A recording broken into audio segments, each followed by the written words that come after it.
She was rejected by all, sold as a burden. But in that forgotten wilderness, one man saw something no one else did, the whole soul behind the eyes of a wounded woman. If you like stories like this, be sure to subscribe to this channel. We post every day. Continuing. The rain beat against the windows of the apartment in Brighton Beach with an insistence that echoed Isabella's despair. At 25, she had learned that life doesn't deal its cards fairly. Born with a malformation in her right leg that left her with a visible limp, Isabella grew up hearing the malicious whispers of her own family. The limper, that's what her uncle Maurice called her, as if that were her true name, her sole identity. The three-bedroom apartment in the South End, which had once been Isabella's parents' home, now felt like a prison. After the tragic death of her parents in a car accident in Santa Monica, an accident she knew hadn't been exactly an accident, Isabella was forced to live under the roof of her uncle and Aunt Marcia. To them, she was just a burden, a constant reminder of an emotional debt they preferred to forget. "Isabella, you need to accept reality," Uncle Maurice said, adjusting his expensive tie as he prepared for another day at his law firm in downtown London. "You're not like other women. With your limitation, you can't expect much from life." The words hurt more than the physical pain she felt in her leg every day. Isabella had graduated with a degree in business administration from King's College London, always among the top of her class, but that never seemed to matter to her family. Her cousin Roderick, 2 years younger, had always been the darling. Handsome, athletic, with a law degree from his father's alma mater, he was everything Isabella in the family's eyes could never be. "Cousin, you should be content with helping out around the house," Roderick would say, with that fake smile she had learned to despise. "It's not like you have many options out there." But Isabella knew things they thought she had forgotten. She clearly remembered that rainy night 5 years ago when her parents were returning from a business meeting. Roderick had insisted on going along, saying he wanted to get to know the family business better. During the drive back on the dark, wet road, he had teased his father about the speed, fiddled with the car stereo, and made comments that made the atmosphere tense. When the accident happened, Isabella was sleeping in the back seat. She woke with the impact, trapped in the wreckage, screaming for help. She saw Roderick get out of the car, look at her with blood trickling from his forehead, and simply leave. It was her father who returned, risking his own life to pull her out before the car caught fire. He died in the hospital 3 days later. Her mother succumbed to her injuries and passed away. The same week, Roderick returned later, with a story about having gone for help, about getting lost in the darkness. Everyone believed him. Isabella, still in shock and dealing with leg surgeries, was treated as if she were delirious when she tried to tell the truth. Now, 5 years later, she lived as an unpaid servant in the very home that should have been hers by right. The apartment in Brighton Beach, the financial investments, the properties her parents had left, everything was in her uncle's hands, who claimed to be managing the assets until she stabilized. The morning brought an unexpected change. Uncle Maurice arrived home with an expression Isabella couldn't decipher. There was something different in his eyes, a mixture of relief and guilt that put her on alert. "Isabella, I need to talk to you," he said, sitting in the leather armchair that had belonged to her father. "An opportunity has arisen. A very good opportunity." Aunt Marcia entered the room, avoiding Isabella's gaze. Roderick was leaning against the wall, arms crossed, a strange smile on his face. "You know our financial situation isn't the best," Maurice continued. "Some investments went wrong, some clients didn't pay. Anyway, we have some debts." Isabella felt her heart quicken. She had known her uncle long enough to know that when he started with that apologetic tone, something very bad was coming. "It turns out I received an interesting proposal from a very important client," he said, getting up and walking to the window. "Michael Alcott, you must have heard of him." The name echoed in Isabella's mind like thunder. Michael Alcott. Everyone in London knew that name. An agribusiness billionaire, owner of ranches scattered across the country's interior, especially in the Everglades. A man shrouded in mystery who rarely appeared at social events, preferring the isolation of his rural properties. Gossip magazines spoke of him as an eccentric recluse, someone who had built an empire but avoided the civilized world. "He needs someone to manage one of his properties," Maurice continued, without looking at Isabella. "A ranch in the Everglades. It's a well-paid job with accommodation included. It would be a great opportunity for you to start anew." "An opportunity," Isabella repeated, feeling anger begin to boil. "Or a way for you to get rid of me." "Don't be dramatic," Aunt Marcia interrupted. "It's a chance for you to have independence, to build your own life. Isn't that what you always wanted?" Isabella looked at her cousin, who couldn't hide his satisfied smirk. Everything started to make sense. They wanted to get rid of her, to have free access to the apartment, the accounts, to everything that was rightfully hers. "And what if I don't accept?" she asked, already knowing the answer. The silence that followed was eloquent. Roderick stepped forward. "Cousin, you need to be realistic. With your limitations, what kind of life can you have here in London? There you'll have respect, a good salary, a home of your own. It's more than most people in your situation could expect." The word situation came from his mouth like poison. Isabella felt the familiar sensation of humiliation that had accompanied her since childhood. But this time something was different. This time she was tired of bowing her head. "How many days do I have to decide?" she asked, keeping her voice firm. "Actually," Maurice cleared his throat, "Mr. Alcott needs an answer today.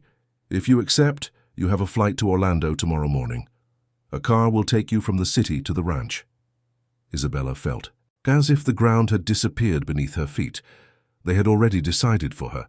They had probably even bought the ticket. "I understand," she said, getting up with difficulty. "May I have some time to think?" "Of course, dear," Aunt Marcia said with false kindness. "But remember, it's a unique opportunity." Isabella went up to her room, closed the door, and threw herself onto the bed. Through the window, she could see the Statue of Liberty atop Liberty Island, its arms open as if to embrace the entire city. She had always wondered if there was room in that embrace for someone like her. She got up and went to the closet, where she kept a box with the few mementos she had of her parents. Letters, photos, some documents. Among them, she found a note her father had made years ago about some investments. Numbers that didn't match what her uncle had said about the family's supposed debts. She picked up her phone and made a few calls. An old college friend who worked at a bank, an accountant who had done some work for her parents. Gradually, the truth unfolded. There were no debts. In fact, her parents' assets had grown considerably in recent years, and Maurice was using the money to cover his own losses at the firm. The discovery should have left her furious, but instead, Isabella felt a strange calm. For the first time in 5 years, she was seeing the situation with total clarity. They wanted her gone to have free access to the money. The ranch job was just an elegant excuse for exile. But perhaps, she thought, looking again at the Statue of Liberty, this was exactly what she needed. A chance to start over far from those people who had made her life a hell. An opportunity to discover who she really was when she wasn't constantly being belittled and humiliated. That evening, during dinner, Isabella announced her decision. "I accept," she said, cutting her steak with precise movements. "I'm going to the Everglades." The relief on her uncle's face was so obvious it was offensive. Roderick smiled openly. Aunt Marcia mumbled something about it being for the best. "Excellent," Maurice said. "I've already confirmed with Mr. Alcott. The flight leaves at 10 in the morning. Someone will pick you up here at 8.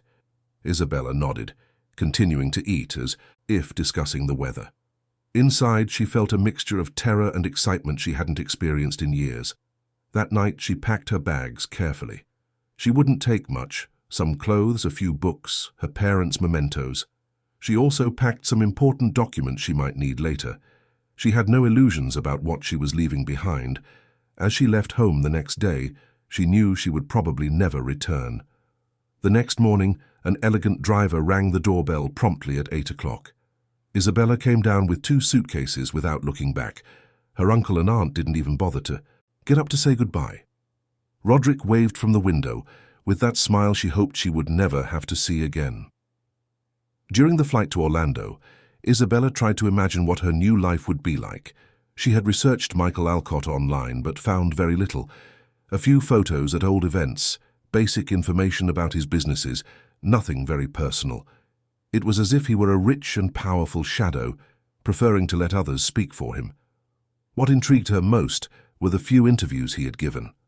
When asked why he avoided the social life of London and Los Angeles, his answer had been simple.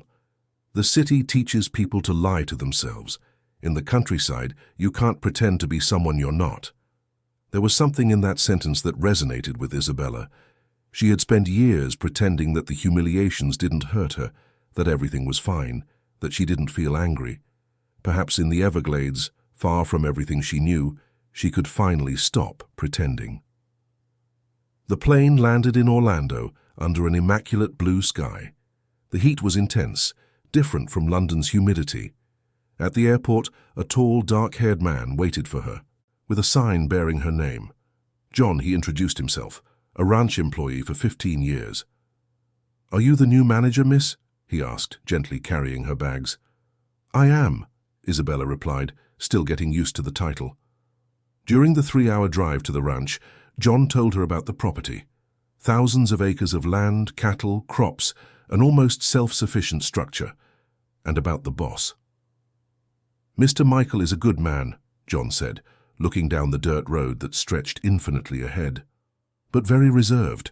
He doesn't like idle chatter, he can't stand falsehood. If you're sincere with him, he'll do well." Isabella nodded, observing the landscape that gradually changed around them. Mountains gave way to expansive plains, dotted with isolated trees and waterways that shimmered under the sun. "And he knows about my leg?" she asked, feeling foolish for asking but needing to know. John looked at her through the rearview mirror, his eyes kind. "Miss, Mr. Michael isn't the type of man who judges people by their appearance. He chose you for your resume, your qualifications. The rest doesn't matter to him." It was almost 5 in the afternoon when they finally spotted the ranch headquarters. Isabella held her breath. It was much larger than she had imagined. An imposing stone and wood construction that seemed to have grown organically from the very earth. Wide verandas, carefully planned gardens, a perfect harmony between the built and the natural. When the car stopped in front of the main house, Isabella felt her heart pound. In a few minutes, she would meet the man who, without knowing it, had completely changed the course of her life. The main house door opened before John even had time to honk. Isabella held her breath as a tall figure emerged from the veranda's shadow. Michael Alcott looked nothing like the few photos she had seen in the newspapers. At 38, he had a presence that effortlessly filled the space. Brown hair with some grey strands at the temples, skin tanned by the country sun, broad shoulders under a white linen shirt. But it was his eyes that drew the most attention, green like the wilderness surrounding the ranch, with an intensity that seemed to pierce through any attempt at disguise. Isabella felt a nervousness she hadn't expected. She had mentally prepared to meet an older man, perhaps arrogant, accustomed to giving orders, and having his way. She hadn't expected this natural elegance, this way of moving that suggested contained strength. "Miss Santos," he said, approaching the car. His voice was deep, with an accent that mixed London with something more rural. "Welcome to Santa Clara Ranch." John got out first and opened the door for Isabella. She hesitated for a second, aware that Michael was watching her. When she finally exited the car, she made sure to lean discreetly on the door to hide her limp. Michael extended his hand, and when she shook it, she felt calluses that spoke of manual labor, not just orders given from afar. His eyes met hers for a moment that seemed to last longer than it should, and Isabella had the strange feeling that he was reading something in her that she didn't even know was written. "Was the journey pleasant?" he asked, gesturing for her to accompany him into the house. "Yes, thank you," Isabella replied, trying to maintain a professional tone. "The landscape is impressive, very different from London." "I imagine so," Michael said, walking at a pace that Isabella realized was subtly adjusted to hers. He had noticed her difficulty walking and adapted his stride without making a show of it. "Were you born in London?" I was born and raised in Brighton Beach, she said, climbing the veranda steps with extra care. I had never left the state until today.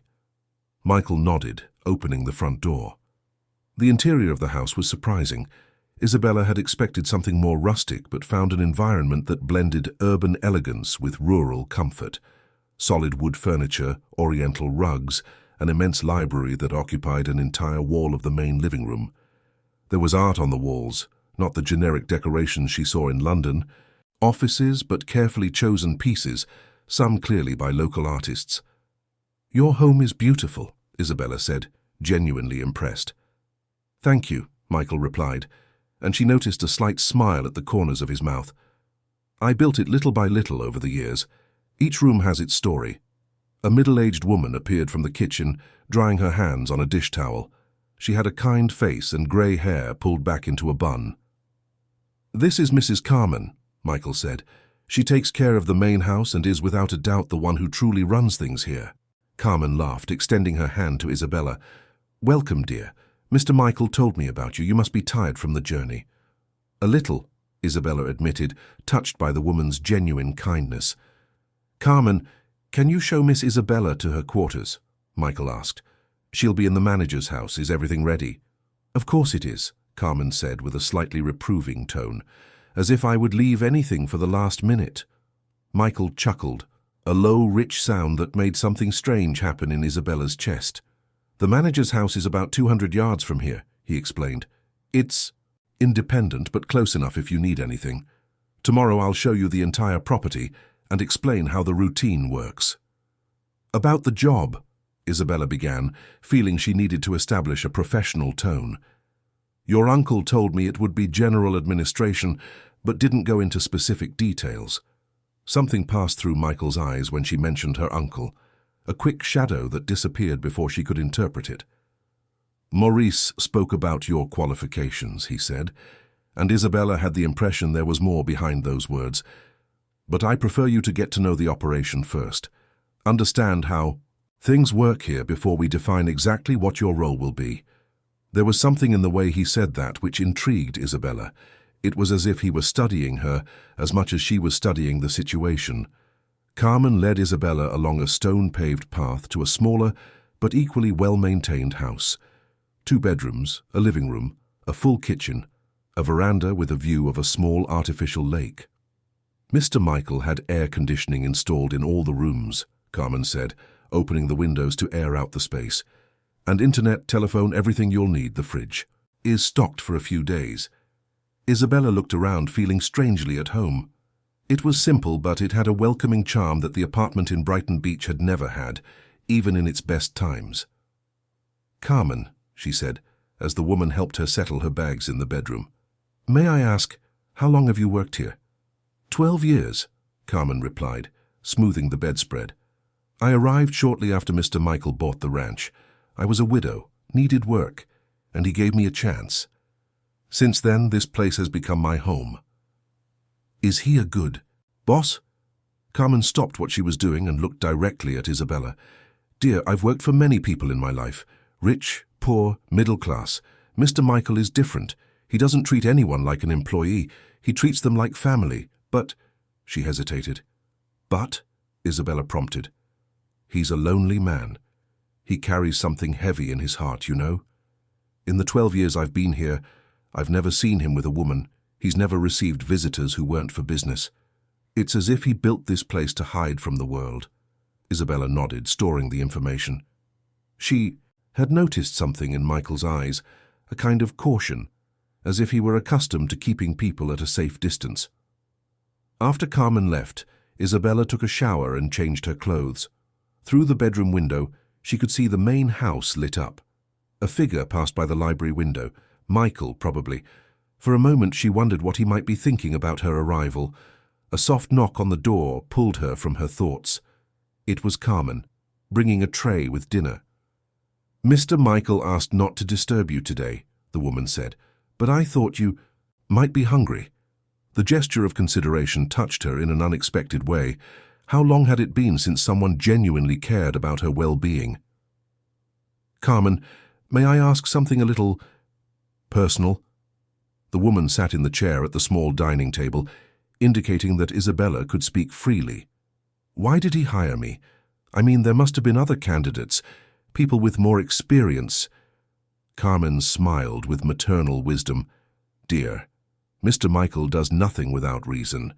If he chose you, it's because he saw something special. He has a talent for seeing people's worth that others don't. That night, Isabella found it difficult to sleep. It wasn't just the new environment, but a strange sense of anticipation, as if she were on the threshold of something important. Through the window, she could hear the sounds of nature she had never experienced: crickets, the distant croaking of frogs, the wind in the trees. Early in the morning, she was awakened by a gentle knock on the door. Michael was on the veranda, dressed in faded jeans and a work shirt. There was something different about him in the daylight, more real, less formal. "Good morning," he said when she opened the door. "I hope I haven't woken you too early." "No, I was already awake," Isabella lied, very aware that she was still in her pajamas. "Give me 15 minutes?" "Of course. In the meantime, I'll have coffee with Carmen. When you're ready, come to the main house." 15 minutes later, Isabella joined them in the main house kitchen. Carmen had prepared a hearty breakfast: homemade breads, local cheeses, fruits, coffee that smelled like paradise. "First night on the ranch, how was it?" Michael asked, pouring her coffee. "Different," Isabella admitted. "Quieter than I'm used to, but good, very good." "You'll get used to it," he said. After a while, the city's silence seems deafening. After coffee, Michael took her to see the property. They walked first to the stables, where Isabella met some of the employees.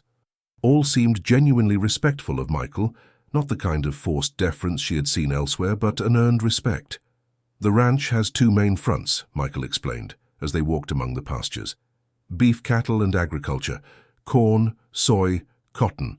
We also have a sustainability project, with reforestation and spring preservation." Isabella asked questions, genuinely interested. Her business administration degree had included subjects on agribusiness, but seeing everything in operation was completely different.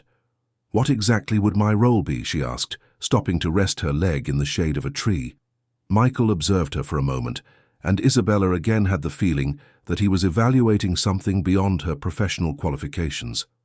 "To be honest," he finally said, "I don't need a traditional administrator. John takes care of the cattle, Carmen of the house. I have an agricultural engineer for the crops. What I need is someone to coordinate all of this, someone who understands both numbers and people." "And you think?" "I'm that person." "I think you have the potential to be," he replied, and there was a sincerity in his voice that disarmed her. "But most importantly, I think this place can be good for you." The phrase took her by surprise. "What do you mean?" Michael leaned against the tree trunk, studying the horizon. "Your uncle told me some things about your situation," he said carefully. "Not in detail, but enough for me to understand that you were in need of a new beginning." Isabella felt the familiar wave of humiliation. What exactly had Maurice told him? That she was a poor thing nobody wanted anymore? That he was doing her a favor by getting her out of the house? "What did he say?" she asked, trying to keep her voice firm. Michael looked at her directly, and there was a kindness in his eyes that she hadn't expected. "He said you had a lot of potential, but that circumstances in London weren't allowing you to grow professionally, that a change of environment would be beneficial." Isabella blinked, surprised. That wasn't quite how she imagined the conversation had gone. "He said that?" "Among other things," Michael replied, and she had the impression he was choosing his words carefully. "But I prefer to form my own opinions about people." They walked back in silence, each lost in their own thoughts. Isabella felt there were layers to the situation she didn't yet fully understand. Michael seemed to be a man who spoke little but observed much, and there was something in the way he looked at her, not with pity, not with condescension, but with a kind of recognition she couldn't decipher. That afternoon, Michael left her alone to familiarize herself with the ranch's financial reports. Isabella settled into the main house, library, surrounded by numbers that told the story of a prosperous and well-managed business. But more than that, they told the story of a man who had built something solid and lasting away from the world's gaze. As the sun began to set, Michael appeared in the library with 2 cups of coffee. "How's it going?" he asked, sitting in the armchair opposite hers. "Well," Isabella said, closing the report she was reading, "you've built something impressive here." "We built it," he corrected. "Everyone who works here contributed in some way." The way he said "we" made Isabella feel included, in a way that was new to her. In London, she had always felt like an outsider, even in her own family. Here, after just one day, she already felt as if she could belong. "Michael," she said, and it was the first time she had called him by his first name. "May I ask why you decided to move here, to leave London to live isolated in the Everglades?" He took a long sip of coffee before replying, and Isabella saw that she had touched on something deep. "Sometimes," he finally said, "you need to step away from the world to truly see who you are." The following weeks unfolded into a routine Isabella had never experienced. She woke early, even before sunrise, and walked to the main house for breakfast. Michael was always there, studying reports or planning the day. They spoke little at first, but there was a silent companionship that became increasingly comfortable. Isabella discovered she had a natural aptitude for coordinating the different fronts of the ranch. Her academic background proved valuable, but it was her ability to listen to people, to understand the nuances of relationships among employees, that truly made a difference. In a short time, she was mediating conflicts, optimizing processes, and even suggesting improvements that Michael implemented without hesitation. "You have a talent for this," he said one afternoon, after Isabella had resolved a complex logistics problem that was delaying an important delivery. They were on the veranda of the main house, watching the sunset paint the sky orange and pink. "Does that surprise you?" she asked, with a smile that held a hint of challenge. Michael looked at her in a way that made her heart quicken. "No," he said, "but I imagine it surprises you." It was true. Isabella was discovering a version of herself she didn't know existed. Away from her family's constant criticism, away from the looks of pity or disdain she had learned to expect, she was flourishing in a way that surprised her every day. But it wasn't just professional discoveries that were changing her life. It was Michael. His presence, the way he treated her as an equal, how he asked for her opinion and truly listened to her answers. It was the way he noticed small details, when she was tired and needed a break, when something worried her, when she had done something particularly well. One night, Isabella was organizing some documents in the library when a storm swept into the Everglades. The wind shook the trees forcefully, the rain beat against the windows as if trying to get in. The electricity flickered a few times before finally going out. Michael appeared with candles and a kerosene lamp. "It happens sometimes," he said, distributing the candles around the library.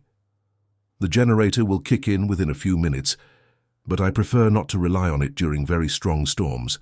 The candlelight transformed the library into something almost magical. Shadows danced on the walls, the books seemed to hold even deeper secrets. Isabella continued working, but was intensely aware of Michael's presence, who had settled into a nearby armchair with a book. "Michael," she said after a long silence, "may I ask about your family? You never talk about them." He looked up from his book, and Isabella saw a tension that rarely appeared on his face. "There's not much to say," he replied. "My parents died when I was 25. Plane crash. I was an only child." "I'm sorry," Isabella said, and realized there was something more. "But what about before? What was your childhood like?" Michael closed the book and leaned back in the armchair. The candlelight cast interesting shadows on his face, highlighting the strong line of his jaw, his eyes that seemed to hold untold stories.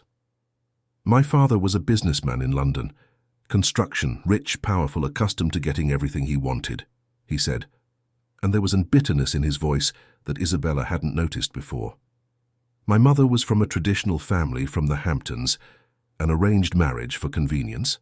Isabella stopped writing, sensing that Michael was about to share something important. "I grew up in Notting Hill, studied at the best schools, got an economics degree from King's College, a master's in the United States. I was supposed to take over the family business, marry the daughter of one of my father's partners, perpetuate the cycle." "But you didn't want to," Isabella said, more an affirmation than a question. I did, Michael admitted, surprising her. For a long time, that's exactly what I wanted. I was part of their world. I knew the rules. I knew how to play the game. He stood up and walked to the window, watching the rain that continued to fall intensely. Until I met someone who made me question everything, he said, and Isabella felt a strange pang in her chest. A woman? Michael nodded, without turning around. Gabriella. She worked for an NGO that cared for street children. I met her at a charity event my father organized every year, more for media exposure than for any genuine concern. Isabella felt an irrational jealousy. She had no right to feel jealous, but it was impossible to ignore the pang of pain in her chest. She was different, Michael continued, intelligent, passionate about her work, completely oblivious to the world of appearances I lived in. When I met her, I felt as if I was waking up from a dream. What happened? Michael finally turned around, and Isabella saw a deep pain in his eyes. We fell in love, intensely, completely. She showed me a side of the city I had never seen. I started volunteering at the NGO, questioning my father's company practices, imagining a different life. He returned to the armchair but didn't sit down.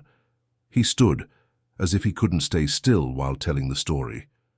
My father found out, and he didn't like the idea of his son getting involved with an inner-city social worker, as he called her. He gave me an ultimatum. Either I broke up with Gabriella and went back to behaving like an Alcott, or I was out of the family. And you chose her, Isabella said, feeling she knew where the story was going. I chose her, Michael confirmed, or at least I tried to choose her, but my father didn't passively accept my decision. The silence that followed was charged with tension. Isabella waited, sensing that the most painful part of the story was yet to come. He used his contacts to make the NGO lose its funding, Michael said, his voice growing softer. He pressured suppliers, blackmailed other businessmen who supported the project. Within months, the NGO was bankrupt. My God, Isabella murmured. Gabriella tried to fight, sought other funding, but my father was relentless. And the worst part is she found out it was because of me. She discovered she was losing her life's work because of her boyfriend. Michael sat heavily in the armchair, running his hands through his hair. She left me. She said she couldn't be responsible for the destruction of something so important. She said she loved me, but that she couldn't stay with me knowing our relationship would cost dozens of children their future. Isabella felt her heart clench. She could imagine the pain Michael had felt, the sense of powerlessness in the face of his father's cruelty. And you couldn't convince her to stay together and find a solution. I tried, he said. For months I tried. But she was right. As long as I was an Alcott, as long as I carried that name, that weight, anything she built could be destroyed by my family's enemies. So you gave up? Michael looked at her, and there was an intensity in his eyes that made her feel as if he were looking directly into her soul. No, he said. I left. I cut ties with my father, renounced my inheritance, changed my life. I bought this ranch with the little money I had managed to save independently, away from his influence. And Gabriella? The question came out before Isabella could control herself. Michael smiled, but it was a sad smile. She rebuilt her life, married a doctor, had children, started a new NGO in another state. She's happy as far as I know. Do you still talk to her? No, Michael said.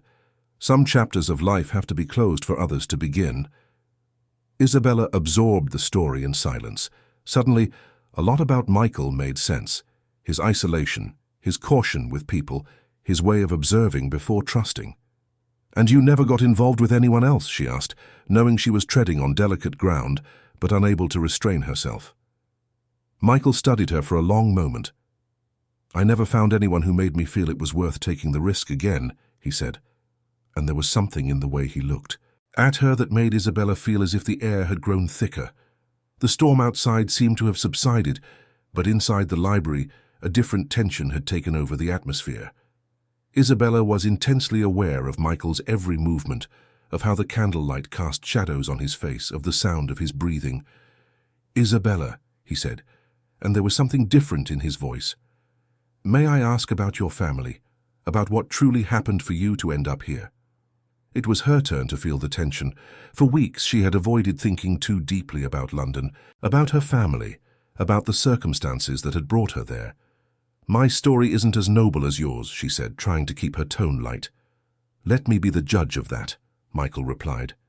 Isabella took a deep breath.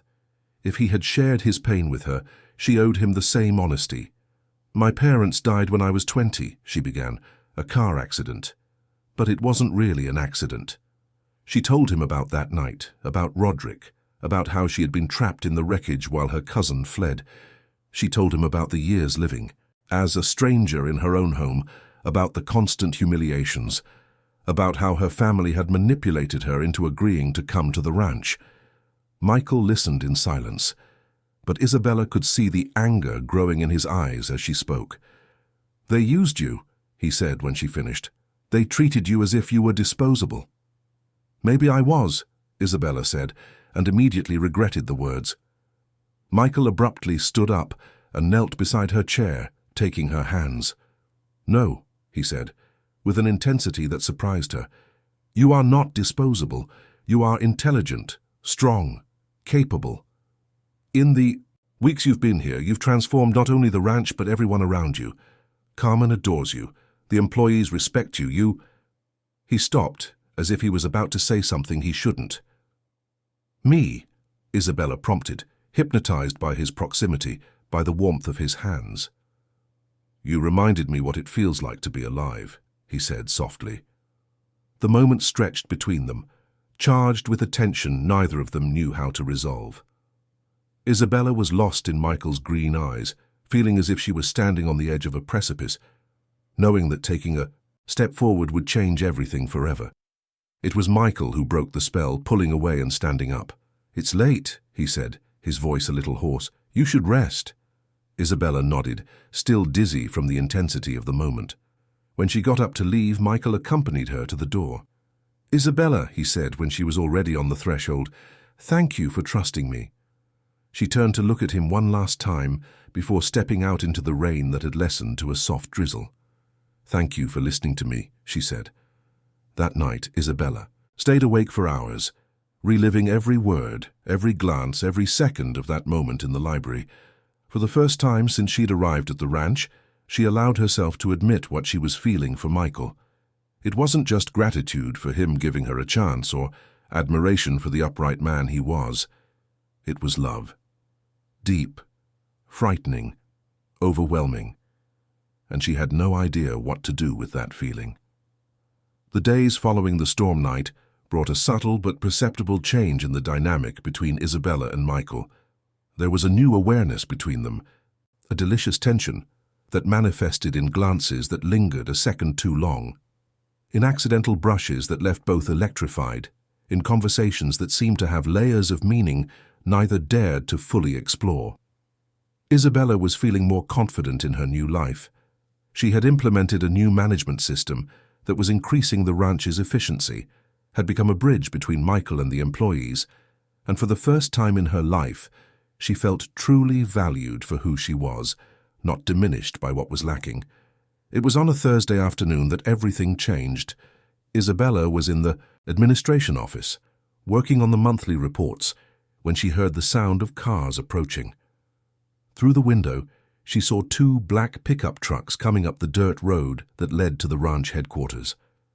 There was something in the way the vehicles moved that immediately put her on alert.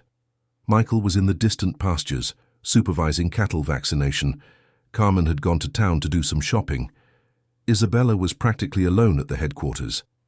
The cars stopped in front of the main house and Isabella felt her blood run cold when she saw who got out of the first vehicle. Maurice, impeccably dressed even in the Everglades heat, adjusting his jacket with the arrogant gesture she knew so well. From the second car emerged Marcia, Roderick, and two men Isabella didn't recognize, but who had the unmistakable appearance of private security. Roderick was different, thinner with deep dark circles under his eyes, an unshaven beard that didn't match the image of the London playboy he had always cultivated.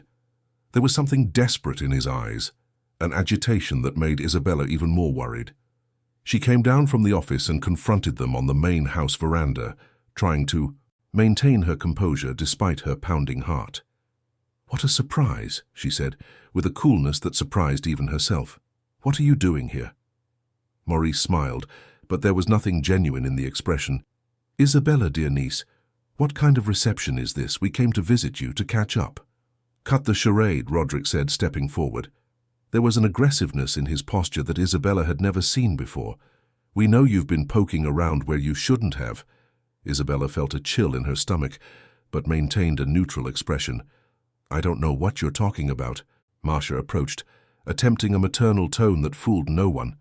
"Isabella, dear, we found out you've been doing some investigations into the family's finances before you came here. That wasn't very kind of you." So that was it. Somehow they had discovered that she had checked her parents' accounts, that she knew about the money Maurice was embezzling. "And what if I did?" Isabella said, deciding there was no point in pretending anymore. "It was my right to know what had happened to my parents' assets." Roderick took a step forward, and Isabella saw one of the security men make the same move. "You're right," Roderick said with a humorless laugh. "You have no right at all. After what you did, after how you destroyed our family with your lies about the accident." "Lies?" Isabella felt anger explode in her chest. "I saw you abandon me to die in that car, Roderick. I saw you choose to save your own skin instead of helping." Roderick's face turned red with fury. "You were delirious. You hit your head. You didn't know what you were saying." "Enough," Maurice interrupted. "We didn't come here to revisit the past. We came to resolve the present." He gestured, and one of the security guards approached with a folder of documents. "You will sign these papers," Maurice said, with the coldness of a businessman closing a deal. "A power of attorney giving me total authority over your parents' inheritance, and a declaration that you no longer have any interest in questioning the decisions I made as the trustee of the estate." Isabella looked at the documents without touching them. "And what if I don't sign?" It was Roderick who answered, and there was a clear threat in his voice. "Then we'll have to explain to your little rancher boss how you really ended up here. We'll tell him about your mental instability, about how you invented stories about the accident, about how your own family couldn't deal with your fantasies anymore." Isabella's heart pounded. They were threatening to destroy everything she had built there, tarnish her reputation with Michael, force her to return to London under their conditions. "Michael won't believe you," she said, but there was a doubt in her voice that they immediately perceived. "Are you sure?" Maurice said, smiling. "A rich and powerful man like him, who has barely known you for 2 months, will he believe the word of a woman whom her own family considers unstable? A woman who was practically sent away from London?" Isabella felt her legs weaken. They were right. As much as she believed in the connection she had with Michael, as much as she believed in the feelings she saw in his eyes, how long had they really known each other? Would he choose to believe her against the word of 3 members of her family? "1 hour to decide," Maurice said, consulting his expensive watch. "After that we'll have an interesting conversation with Mr. Alcott." They headed for the pickup trucks, leaving Isabella alone on the veranda, trembling with rage and fear. For the first time since she had arrived at the ranch, she felt completely lost. It was then that she heard the sound of a horse approaching. Michael appeared on the trail, mounted on his favorite horse, a chestnut thoroughbred named Storm. Even from a distance, she could see that something was wrong from Michael's tense posture. When he approached close enough, Isabella saw the somber expression on his face. "Who are those men?" he asked, dismounting his horse. "John told me to. Cars arrived with people from London asking for you." Isabella felt as if she were standing on the edge of an abyss. This was the moment of truth. She could tell Michael what was happening, risk him not believing her, or she could try to handle the situation alone. "It's my family," she said, deciding on honesty. "They came for me." Something dangerous passed through Michael's eyes. "Come for you? What do you mean?" Isabella took a deep breath and told him everything. About the documents they wanted her to sign, about the threats, about how they intended to use her supposed mental instability to discredit her. Michael listened in silence, but Isabella could see the anger growing in his expression with every word. "And you believe I would be influenced by their lies?" he asked when she finished. I don't know, Isabella admitted. We've known each other for such a short time, and they're convincing... Michael approached her, taking her face in his hands. Isabella, look at me, he said, with an intensity that made her forget to breathe. I know you. I know your character, your integrity, your strength. There's nothing these people can say that would change what I feel for you. What do you feel for me? She asked, her voice coming out as a whisper. I love you, Michael said, the words coming out like a confession torn from his chest. I've loved you since that storm night, perhaps even before, and I won't let anyone hurt you. Before Isabella could reply, the cars returned to the front of the house. Maurice, Marcia, and Roderick got out, with the security guards right behind them. Michael placed himself in front of Isabella, a protective barrier between her and her family. Mr. Alcott, Maurice said, attempting a cordial tone. Good to meet you personally. I'm Maurice Santos, Isabella's uncle. We need to have an important conversation about our niece. We have nothing to discuss, Michael said, his voice low and dangerous. You have 10 minutes to leave my property. Roderick laughed, a hysterical laugh that made Isabella realize there was something seriously wrong with him. How brave, the little rancher, Roderick said, protecting the poor lame girl. You know she's crazy, don't you? That she invented a crazy story about me to try and destroy our family. The change in Michael was instantaneous and terrifying. He lunged at Roderick with a fury Isabella had never seen, knocking her cousin to the ground with a punch that made him spit blood. The security guards moved, but stopped when they heard the sound of horses rapidly approaching. John and 5 other ranch employees arrived mounted, all armed, clearly alerted by someone about the situation. Is there a problem here, boss? John asked, his hand resting on the hilt of his weapon. Michael stood up, helping Roderick to his feet with false gentleness.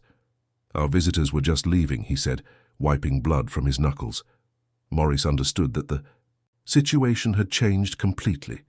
They were in enemy territory, outnumbered and with no advantage whatsoever. This isn't over, he said to Isabella, trying to maintain some dignity. You'll still have to go home and face the consequences of your actions. This is my home, Isabella said, feeling a new strength coursing through her veins. And these people are my family. She made a sweeping gesture, including Michael, John, and all the employees who had come to defend her. As the family got into the cars, Roderick shouted from the window, You'll regret this, Isabella. You don't know who you're messing with.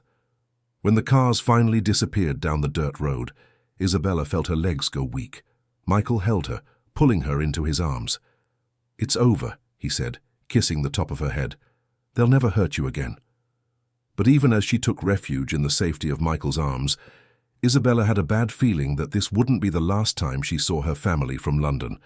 Roderick had something too desperate in his eyes, something that suggested he would do anything to get what he wanted. And she was right. 3 days later, Isabella was returning from an inspection of the pastures when she saw smoke rising from the direction of the ranch headquarters.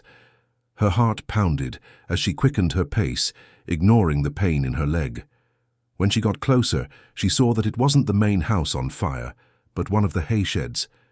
Michael and several employees fought to control the flames, using hoses and buckets in a desperate race against time. What happened? She shouted to Carmen, who was coordinating the effort to get water to the men. Nobody knows, Carmen replied, her face smudged with soot. John was checking the cattle when he saw the smoke. Isabella looked around, a bad premonition growing in her chest. It was then that she saw, on the ground near the burning shed, a cloth she immediately recognized. It was a handkerchief she had seen Roderick wear around his neck during their visit. They had returned. And this time they hadn't just come to talk. The fire was controlled before it spread to other sheds, but the damage was considerable. Michael was visibly tense as he coordinated the cleanup of the wreckage, and Isabella knew he was thinking the same thing she was. It hadn't been an accident. Michael, she said when they were finally alone. It was almost midnight and the last employees had gone to sleep. I found this near the shed. She showed him Roderick's handkerchief. Michael examined it under the veranda light, and Isabella saw his expression harden. They're back, he said. It wasn't a question. And they didn't just come to talk this time, Isabella replied, feeling a fear she hadn't experienced since the first days after her parents' accident. Michael ran his hand through his hair, clearly calculating his options. "I'm going to call the police, increase the ranch's security. They can't just invade my property and cause destruction." "Michael," Isabella said, touching his arm, "you don't understand. Roderick is desperate. He won't stop until he gets what he wants, and he knows he can use me to get to you." Michael's green eyes fixed on hers, and Isabella saw an iron determination that made her feel safe and scared at the same time. "Then let's end this once and for all," he said. "I won't live running, and you won't live in fear." Over the next 48 hours, Michael transformed the ranch into a fortress. He hired additional security, installed extra cameras, organized watch shifts. Isabella tried to convince him to send her away, to somewhere safe, but he rejected the idea immediately. "You won't run from your problems," he said, holding her hands. "We're going to face them, together." The family's response didn't take long. On the third night after the fire, Isabella was awakened by John knocking on her door. "Isabella, come quickly," he said, clearly agitated. "They've kidnapped Carmen." Isabella's blood ran cold. Carmen had gone to town during the afternoon to do some shopping and hadn't returned at the agreed time. They had assumed she had decided to sleep at her sister's house, as she sometimes did. Michael was already in the main living room when Isabella arrived, talking on the phone with someone. When he hung up, his expression was grim. "They want to exchange Carmen for you," he said bluntly. "Midnight on the road leading to town, you alone." "Then I'm going," Isabella said immediately.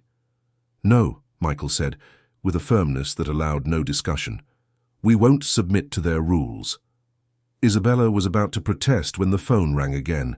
Michael answered and put it on speakerphone. Roderick's voice sounded through the room, distorted by alcohol and desperation. "Michael, my friend," Roderick said, attempting a casual tone that didn't match the madness in his voice. "I hope you've thought carefully about our proposal." "Let Carmen go," Michael said, his voice low and dangerous. "She has nothing to do with this." "Oh, but she does," Roderick replied. "She's important to you, isn't she? Especially to Isabella. It would be a shame if something happened to the old lady." Isabella felt nauseous. Carmen had become like a mother to her, and the idea that she was in danger because of her was unbearable.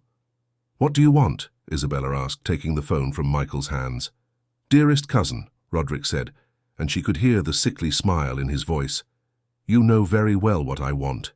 You come here, sign the papers Dad brought, and come back to London with me like a good girl, simple as that. And Carmen, she'll be released as soon as we're far from here." Isabella looked at Michael, who was shaking his head vigorously, but she knew she had no choice. "Where are you?" she asked. "At the old abandoned ranch 15 miles north, you know." "Which one?" "John can explain how to get there." "1 hour, Isabella. If you don't show up or if you bring company, old Carmen will have a very unpleasant accident." The line went dead. "Isabella, no," Michael said immediately. "It's an obvious trap. They won't release Carmen even if you do what they want." "I know," Isabella said, but she was already moving towards the door. "But I can't let them hurt Carmen because of me." Michael grabbed her arm. "Then we go together, with armed men with a plan. No, Roderick was serious about killing Carmen if I didn't show up alone. I can't risk her life." Isabella pulled free from Michael's arm and ran to her house. She knew he would follow her, try to stop her, so she needed to be quick. She grabbed the Jeep keys, a flashlight, and the pistol Michael had insisted she learn to use. When she left the house, Michael was waiting on the veranda with 2 saddled horses. "If you go, I go too," he said, with a determination that allowed no discussion. "Michael, they'll kill her if they see you." "They'll try to kill you anyway," he replied, mounting his horse. "At least this way you have a chance." Isabella knew it was useless to argue, and deep down she was relieved not to have to face it alone. They rode in silence along the dirt road, Isabella trying to ignore the growing pain in her leg and the fear that clutched her chest. The abandoned ranch Roderick had mentioned had belonged to a neighbor who had gone bankrupt years ago. It was an isolated place, perfect for the family's sinister purposes. As they approached the property, Michael signaled for them to stop. "Let's leave the horses here and continue." "On foot," he whispered. "I want to assess the situation before we show ourselves." They hid behind the remains of a barn and observed the main house. There was light in 2 windows, and Isabella could see the silhouettes of at least 3 people inside. "There," Michael said, pointing to a smaller shed. "Someone's there too." Isabella looked and saw a figure sitting in a chair, her hands seemingly tied. "Carmen." "I'll go free, Carmen," Michael whispered. "You go in through the front and keep their attention." "It's too risky," Isabella protested. "It's the only chance we have," Michael said, quickly kissing her lips. "Trust me." Isabella waited for Michael to get into position before heading to the main entrance of the house. When she knocked on the door, Roderick opened it immediately, as if he had been waiting. "Cousin," he said, clearly intoxicated. "How punctual. Come in, come in." The interior of the abandoned house smelled of mold and alcohol. Maurice was sitting in an old chair, the documents scattered on a makeshift table. Marcia was leaning against a wall, smoking nervously. "Isabella," Maurice said, trying to maintain a tone of normalcy, "there's still time for us to resolve. This civilly." "Where's Carmen?" Isabella asked, ignoring the papers. "Safe," Roderick said, positioning himself between Isabella and the door. "Ready to be released as soon as you sign these documents." Isabella approached the table, pretending to examine the papers. They were even worse than she had imagined. Not just a power of attorney, but documents that would declare her mentally incapacitated, transferring all rights to her inheritance to Maurice. "You want to declare me insane," she said, anger rising in her voice. "It's a formality," Maurice said, not even trying to hide his cynicism. "After what you've been through, after the fantasies about the accident, it's natural for your mental stability to be questioned." It was then that Isabella noticed something in Marcia's eyes.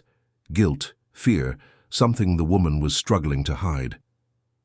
"Marcia," Isabella said, turning to her aunt, "you know the truth about the accident, don't you?" Marcia's reaction was immediate. She almost dropped her cigarette, her eyes widening with fear. "I don't know what you're talking about," she said, but her voice trembled. "You were there," Isabella continued, the pieces falling into place in her mind. "You saw Roderick abandon me.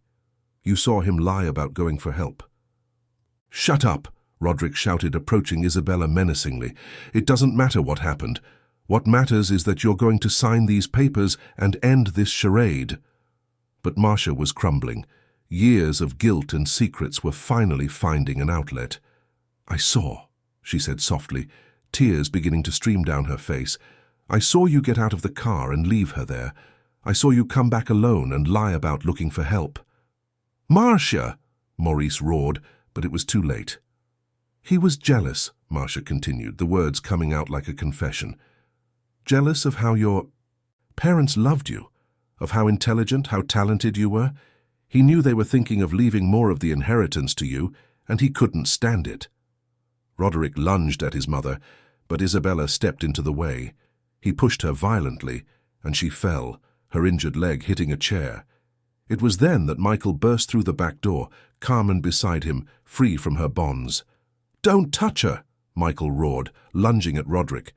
The 2 men rolled on the floor, exchanging punches. Maurice tried to intervene, but Carmen, with surprising agility for her age, pushed him, making him stumble and fall. Isabella got up with difficulty, the pistol in her hand.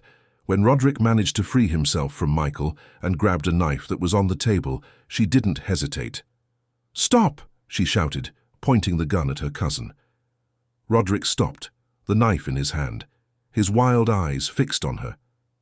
"You won't shoot your own family," he said, but there was uncertainty in his voice. "Family?" Isabella said, the pistol firm in her hands.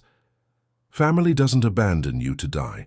Family doesn't spend years humiliating and belittling you. Family doesn't try to declare you insane to steal your inheritance." It was then that they heard sirens approaching. Michael had called the police before they left the ranch, giving specific instructions on where to find them. Roderick looked around, realizing he was cornered. In a last desperate gesture, he lunged towards Isabella, the knife raised. Isabella shot. The bullet caught Roderick in the shoulder, making him spin and fall. The knife flew far, and he lay on the ground, moaning and clutching the wound. When the police arrived, they found a scene that told the story itself. Maurice tried to maintain the version that they were just trying to help a mentally unstable niece, but Marcia's testimony, corroborated by evidence of the ranch fire and Carmen's kidnapping, painted a very different picture. 2 months later, Isabella was on the veranda of the main house, watching the sunset paint the sky pink and gold. Roderick was in prison awaiting trial for attempted murder, kidnapping, and arson. Maurice had lost his law license and faced charges of financial fraud. Marcia, in exchange for her testimony, had received a suspended sentence and was undergoing therapy at a clinic in Los Angeles. Most importantly, Isabella's inheritance had been restored. She now had access to the assets that were rightfully hers, including the apartment in Brighton Beach, which she had decided to sell. "What are you thinking about?" Michael asked, approaching with 2 cups of coffee. "How everything changed," Isabella said, accepting the coffee and leaning against him. "How a decision that seemed so terrifying at the time ended up bringing me home." "This is your home," Michael said, kissing the top of her head. "It always has been, from the moment you arrived here." Isabella smiled, thinking how true that was. Santa Clara Ranch had become more than her home. It was the place where she had discovered who she truly was, where she had found her strength, where she had learned what it meant to be loved for who she was, not despite her limitations. "Michael," she said, turning to look at him, "there's something I need to tell you." "Anything," he said, with that smile that still made her heart race.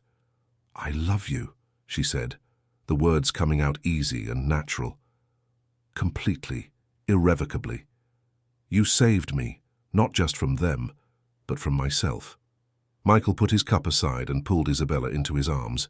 "You saved yourself," he said, before kissing her with a passion that contained all the words that didn't need to be spoken. "I was just lucky enough to be here when you decided to stop hiding."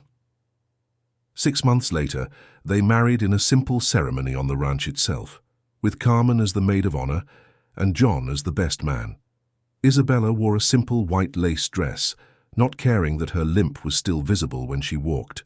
Michael looked at her as if she were the most beautiful thing he had ever seen, and Isabella finally understood what it meant to be seen, truly seen by someone.